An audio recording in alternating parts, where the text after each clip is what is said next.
एक घने जंगल के बीचों बीच एक विशाल नदी बहती थी। उस नदी में एक बूढ़ा मगरमच्छ रहता था। बूढ़ा होने की वजह से अब वह शिकार नहीं कर पाता था। एक दिन उसे जोर की भूख लगी। उसने सोचा, नदी के बाहर जाकर शिकार करना तो मुश्किल है, मैं नदी में ही मछली खाकर अपना पेट भर लेता हूँ।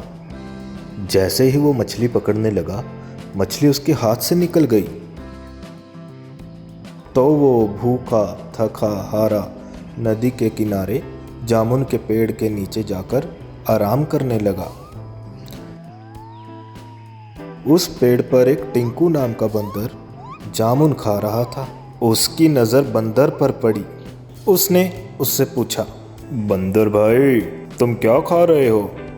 ज़रा मुझे भी कुछ दे दो, बहुत भूख लगी है भाई। ये जामुन है जामुन, बहुत मीठा फल है, ये लो तुम भी खाओ। अरे वाह, ये तो सचमुच बहुत मीठे हैं। शुक्रिया, मुझे बहुत भूख लगी थी और तुमने मेरी मदद की। तुम बहुत अच्छे हो। मुझे बहुत खुशी होगी अगर तुम जैसा मेरा भी कोई दोस्त हो। हाँ हाँ, क्यों नहीं, आज से तुम मेरे दोस्त हो। मैं इसी पेड़ पर रहता हूँ। तुम्हें जब भी भूख लगे मुझसे कहना, मैं तुम्हें जामुन तोड़कर दे दिया करूँगा। बंदर भाई, सुनो ना, मैं ये जामुन अपनी पत्नी को भी खिलाना चाहता हूँ। तुम मुझे थोड़े से जामुन और दे दो ना यार, मैं अपनी पत्नी के लिए लेकर जाऊंगा। अभी तोड़ कर देता हूँ, ये लो। वो अपनी पत्नी के लिए जामुन लेकर चला गया। जामुन लेकर वो नदी के दूसरे किनारे पहुंचा, जहां उसकी पत्नी रहती थी। अरे देखो, मैं तुम्हारे लिए क्या लाया हूँ, जामुन। ये मेरे दोस्त बंदर टिंकू ने तुम्हारे लिए भेजे हैं। अरे वाह, ये जामुन तो बहुत मीठे हैं, लेकिन कब तक ये जामुन खा खा कर गुजारा करेंगे? सोचो ना, जब ये जामुन इतने मीठे हैं और तुम्हारा दोस्त बंदर जो रोज ये मीठे जामुन खाता है, तो वो कितना मीठा होगा। ओहो, वो तो बहुत अच्छा है।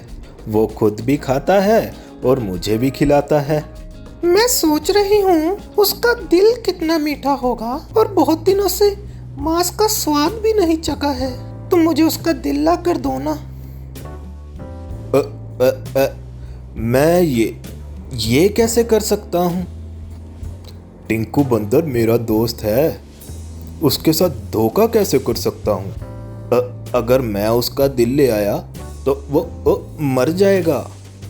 उसने मुझे खाना खिलाया था और मैं अब तुम्हारे लिए उसकी ही जान ले लूं। मुझे कुछ नहीं सुनना, मुझे बस उस बंदर का दिल चाहिए। जाओ, मुझे ला कर दो, वरना मैं अपनी जान दे दूंगी। मगरमच्छ अपनी पत्नी की जिद के आगे मजबूर हो गया और दुखी मन से बंदर के पास पहुंचा, ताकि वो उसे अपने साथ घर लेकर जाने के लिए मना सके। बंदर भाई, बंदर भाई, मेरी पत्नी ने तुम्हारे दिए जामुन से खुश होकर तुम्हें खाने पे बुलाया है। आज तुम मेरे घर चलकर हमारे साथ ही भोजन करना। अरे वाह, हाँ हाँ, चलो ना। दोनों दोस्त मजे से जा रहे थे तो बंदर ने रास्ते में मगरमच्छ से पूछा, वैसे दोस्त, तुम्हारी पत्नी खाने में क्या बनाने वाली है? तुम्हें केले बहुत पसंद है ना, तो वो तुम्हारे लिए केले की सब्जी, पूरी और खीर बनाएगी, खास तुम्हारे लिए। अरे वाह, आज तो बढ़िया दावत होगी, मजा आ जाएगा। मेरे मुंह में अभी से पानी आ गया। बंदर की बातें सुनकर मगरमच्छ को लगा कि उसे अपनी पत्नी की इच्छा के बारे में बंदर को बता देना चाहिए। बेचारा बंदर क्या क्या सपने देख रहा है। इसे तो पता भी नहीं है कि मेरी पत्नी इसे ही पकाकर खाने वाली है, बेचारा। क्या करूं? मैं बंदर को सारी बात बता देता हूँ। बंदर भाई, मैं तुम्हें एक बात बताना चाहता हूँ। मेरी पत्नी तुम्हारे दिल को खाना चाहती है। मुझे माफ कर देना दोस्त। अगर उसने तुम्हारा दिल नहीं खाया तो वो मर जाएगी। बंदर ने मगरमच्छ की बात सुनी और तुरंत एक तरकीब सोची। अच्छा, क्यों नहीं, जरूर। पर दोस्त, तुमने ये बात मुझे चलने से पहले क्यों नहीं बताई? हम बंदर अपना दिल पेड़ पर संभाल कर ही रखते हैं। अब हमें उसे वापस लेने पेड़ पर जाना होगा। तुम मुझे फिर से पेड़ के पास ले चलो। ओहो, मैं भी कितना पागल हूँ। अब हमें फिर से वापस जाना पड़ेगा। अच्छा ठीक है, चलो हम चलकर तुम्हारा दिल ले आते हैं। खाली हाथ गए तो मेरी पत्नी मेरा ही दिल निकाल कर खा जाएगी। मगरमच्छ बंदर को वापस पेड़ तक ले आया।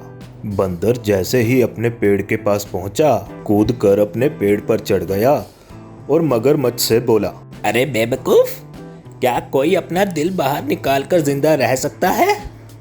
मैंने तुझे अपना दोस्त समझा और तुझे खाना खिलाया, तुम्हारी मदद की, और तूने मेरी दोस्ती का ये सिला दिया। अब ना ही तुझे जामुन मिलेंगे और ना ही दिल। चल भाग यहाँ से। बंदर ने अपनी समझदारी से अपनी जान बचा ली और मगरमच्छ अपनी बेवकूफ़ी के कारण जामुन और दोस्ती दोनों से हाथ धोना पड़ा।